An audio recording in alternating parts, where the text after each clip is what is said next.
नांदगाव खंडेश्वर तालुक्यातील तालुका कृषी अधिकारी आर माने यांच्या मार्गदर्शनाखाली तालुक्यातील प्रत्येक गावांमध्ये कृषी सहाय्यकांमार्फत सोयाबीन बियाणे जतन व कापूस फरदड निर्मूलन व भुईमूग लागवडबाबत सभांचे आयोजन करण्यात येत आहे। त्या अनुषंगाने पिंपळगाव निपाणी येथे शेतकऱ्यांची सभा घेण्यात आली। पीडब्ल्यू वंजारी कृषी सहाय्यक अधिकारी यांनी सांगितले की यावर्षी सोयाबीन बियाण्याचा तुटवडा पडू शकतो, त्यामुळे घरचे सोयाबीन पेरण्याचा सल्ला त्यांनी मार्गदर्शन करताना सांगितले। तसेच एकदा प्रमाणित बियाणे वापरल्यास पुढील 2 वर्षापर्यंत आपण ते बियाणे पेरणीसाठी वापरू शकतो असे मार्गदर्शन कृषी सहाय्यक अधिकारी पी.यू. लाडके यांनी केले व घरच्या सोयाबीन बियाणांची उगवण क्षमता माहित पडण्यासाठी गोंदपाट ओला करून हातात येईल ते 100 दाणे त्या गोंदपाटावर टाकायचे, नंतर त्याला गुंडाळून साधारणतः 4 दिवसापर्यंत ठेवायचे आणि ओलसरपणा टिकवून ठेवण्यासाठी गोंदपाटावर पाणी टाकत राहावे व 100 पैकी 70 सोयाबीनच्या दाण्याला कोंब निघाले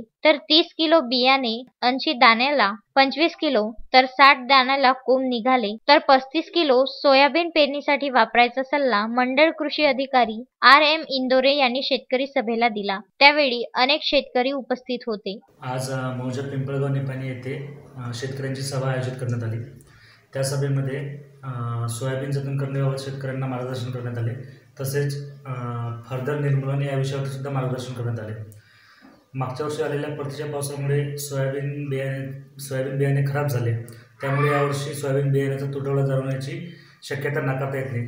त्यासाठी शेतकऱ्यांनी त्यांच्याकडे असलेले चांगल्या प्रतीचे बियाणे जतन करण्याबाबत मार्गदर्शन केले। त्या बियाण्याची गुणक्षमता कशी तपासून बघायची, ते बियाणाची जतन कशा पद्धतीने करायला पाहिजे याबद्दल शेतकऱ्यांना सविस्तर मार्गदर्शन केले। संदेश ढोके, विदर्भ न्यूज, पिंपळगाव निपाणी।